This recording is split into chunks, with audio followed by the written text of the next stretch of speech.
The Bible unfolds an exciting narrative about the rise and fall of a renowned nation, delving into its inception, progression, overview, division, and eventual disappearance. Amidst the rich history of Israel, one perplexing mystery stands out: the vanishing act of these Israeli tribes constituting the Kingdom of Israel. Despite the return of the Jewish people to their native land, these 10 tribes have left no trace in historical records.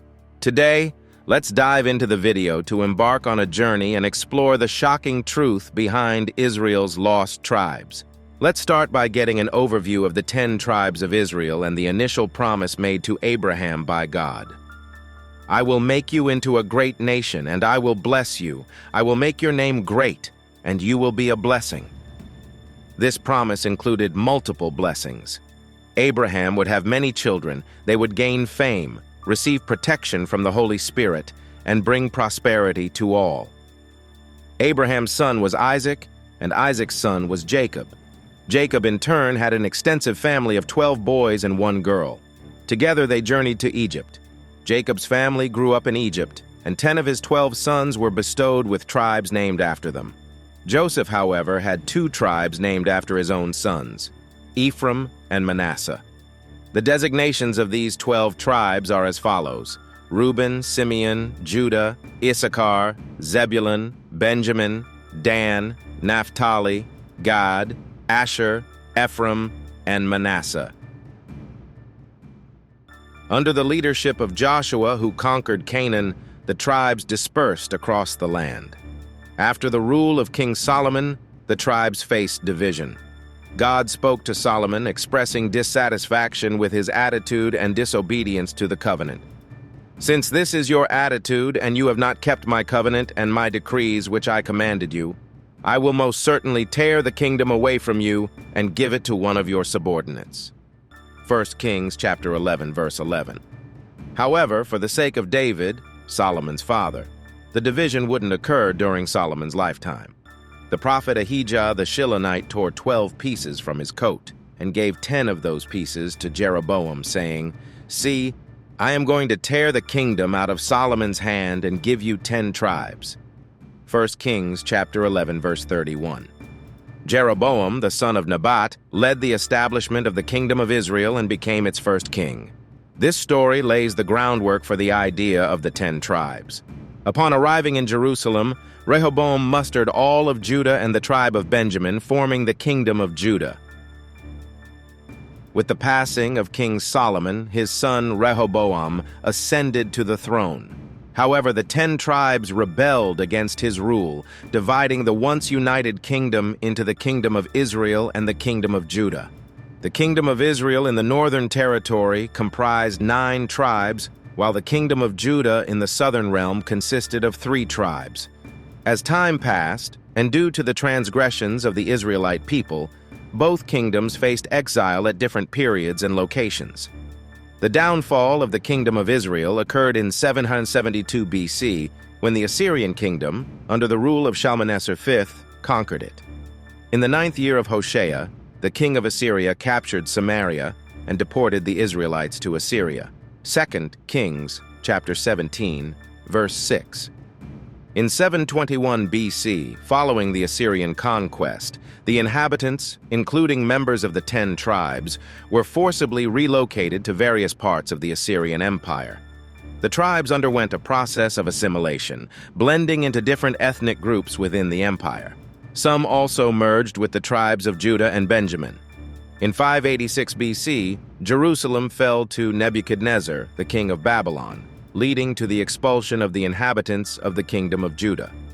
Despite the proclamation of Cyrus in 538 BC, allowing Jews from the Kingdom of Judah to return and participate in building the Second Temple, the fate and whereabouts of the 10 tribes from the Kingdom of Israel remain shrouded in mystery. The book of Ezra attests to the absence of the 10 tribes during the return. Within 3 days, all the men of Judah and Benjamin had gathered in Jerusalem. Ezra chapter 10, verse 9. The majority of the population from the Kingdom of Israel did not return after their exile, suggesting assimilation and disappearance in the countries they moved to. In chapter 2 of Ezra, the account of Judah's return to the land is distinct. The book of Ezra notes that in addition to the families journeying with Zerubbabel, some individuals from the kingdom of Israel also migrated. However, one commentator suggests that the 10 tribes did not return during Ezra's time with Judah and Benjamin.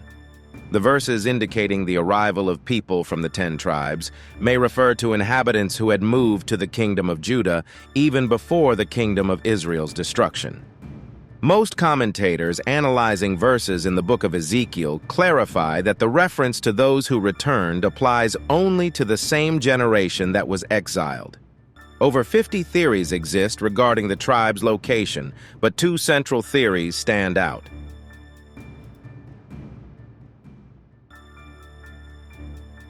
The first theory traces the Beni Israel community in India back to the arrival of David the Merchant, brother of the biblical priest Maimonides, around a millennium ago. Despite losing their prayer books and genealogies upon arrival, the community remained resolute in their faith. They observed essential commandments, such as circumcision on the 8th day, fasting on Yom Kippur, and observing Shabbat.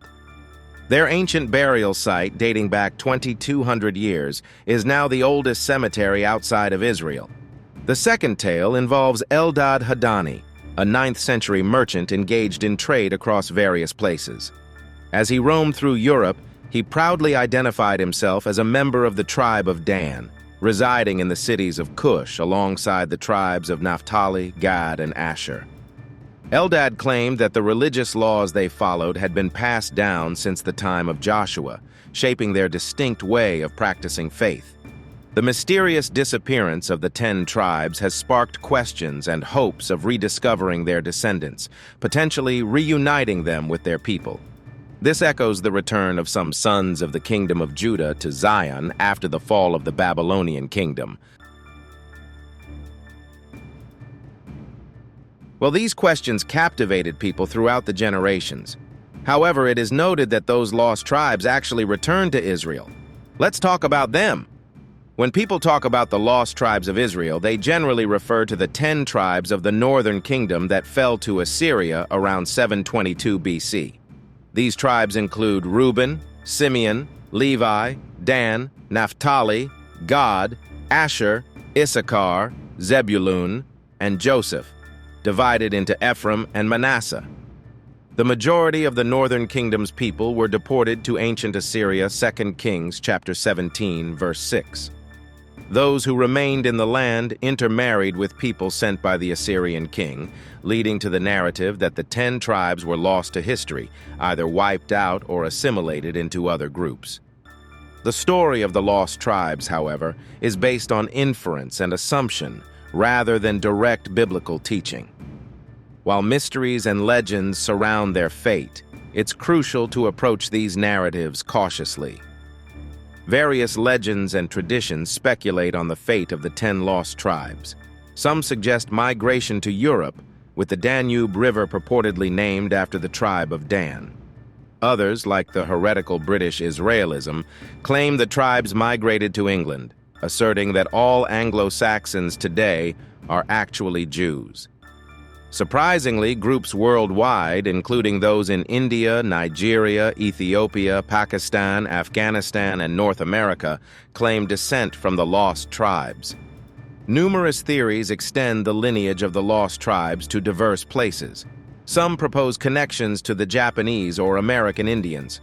The range of claims underscores the widespread intrigue and speculation surrounding the fate of these tribes. So, contrary to popular belief, the lost tribes of Israel were never truly lost. After the Assyrian conquest, many Jews who remained in the land reconnected with Judah in the south, 2 Chronicles chapter 34, verses 6 and 9. Subsequently, Babylon conquered Assyria and invaded the southern kingdom, deporting the 2 remaining tribes, Judah and Benjamin, 2 Kings chapter 25, verse 21. Remnants of the northern tribes would have been part of the Babylonian deportations. When King Cyrus permitted the Israelites to return to their homeland, Ezra 1, individuals from all 12 tribes, including remnants of the northern tribes, returned to rebuild Israel. The notion that 10 tribes were lost is inaccurate. God is aware of the whereabouts of all 12 tribes, as evidenced in the Bible. In the end times, witnesses will be called from each of the 12 tribes, Revelation chapter 7, verses 4 and 8, indicating God's meticulous record-keeping.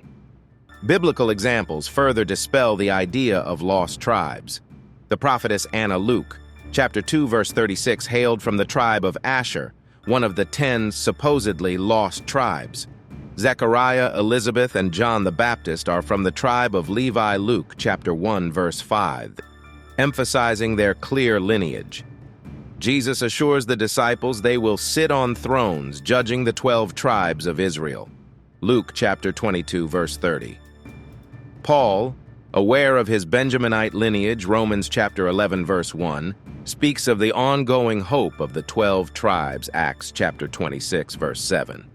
James addressed his epistle to the 12 tribes scattered among the nations, James chapter 1, verse 1, emphasizing their existence and dispersion.